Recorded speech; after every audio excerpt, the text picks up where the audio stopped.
The Triple J's Big Deal Sales Event is going on now. Pay to win with our showroom slot machine and Triple J's Big Win Jackpot of up to $1,000 with every new car purchase. Win big at Triple J. Customers first.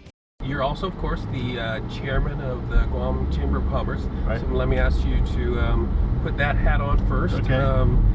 Tell me what is your view of how the Guam economy is going right now and maybe where it might be headed? I think the Guam economy is doing well. I think that we're poised to do even better. With the tourism numbers continuing to be strong and the diversification of our tourism here, as well as Saipan, I think that there's a bright future for Guam in the tourism business. And of course, with the build up, I think that's going to present a lot of opportunities. The pivot to Asia, or the rebalance, whatever you want to call it, it's not just military, it's economic. You know, with the Trans-Pacific Partnership and everything else that's happening in this area, I think that Guam has a lot of opportunity to take advantage of our location. And in most of the businesses we're in, or the economy that Guam enjoys, most of it has to do with our location.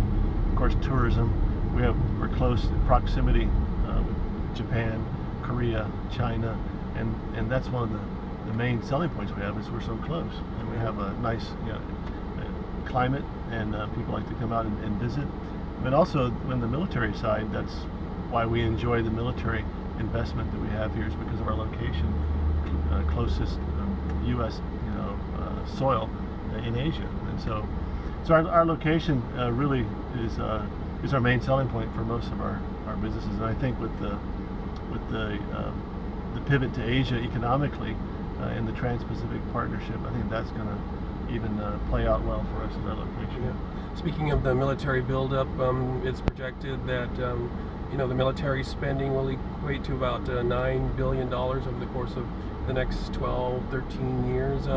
What are your expectations? Do you see Guam prospering substantially or moderately, or how do you think the buildup is going to really impact the island?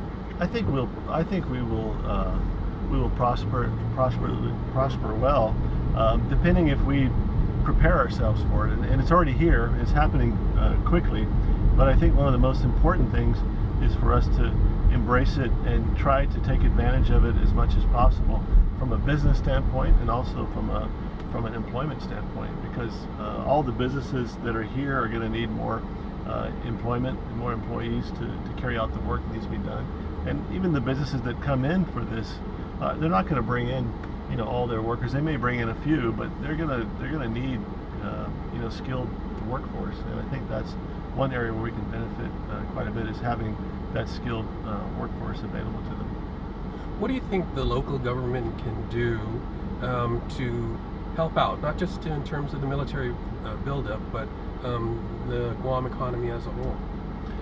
Well, the government, one of the important things for the government to do is to provide, a quality education. I think we can definitely focus more on education, not just education as far as those kids that are going to continue on to college, but education for a skilled workforce, because not everybody's going to go to college, not everybody's going to go to the military, and we need a skilled workforce here to do the jobs that are going to be available, whether it's construction or whether it's technology or wherever it is, providing that education so that they have a skill that's marketable when they come out of school. So I think it's an important thing.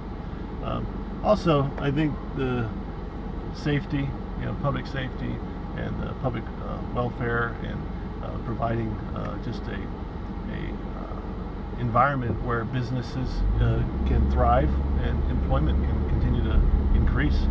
It's a very important part of the economy. Do you think there is a big gap between the haves and the have-nots here, or is that not a real situation that faces Guam? Well, I think it's all relative. There is a gap there between the haves and have-nots, but if you look at a lot of the economies in Asia, our gap is very narrow compared to many of these places that you visit. If you visit, our neighbors in the Philippines or in Indonesia, and there's a huge gap between the haves and have-nots. I think we have a strong and growing middle class, and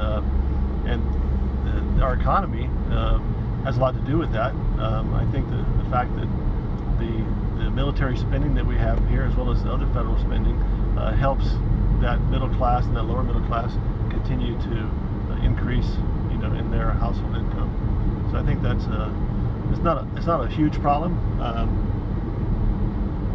as far as I see. While the Jones family is known for their business prowess, they're also well known for their philanthropy. When we turn the corner, we'll have that part of the interview when Cruising with KUAM continues.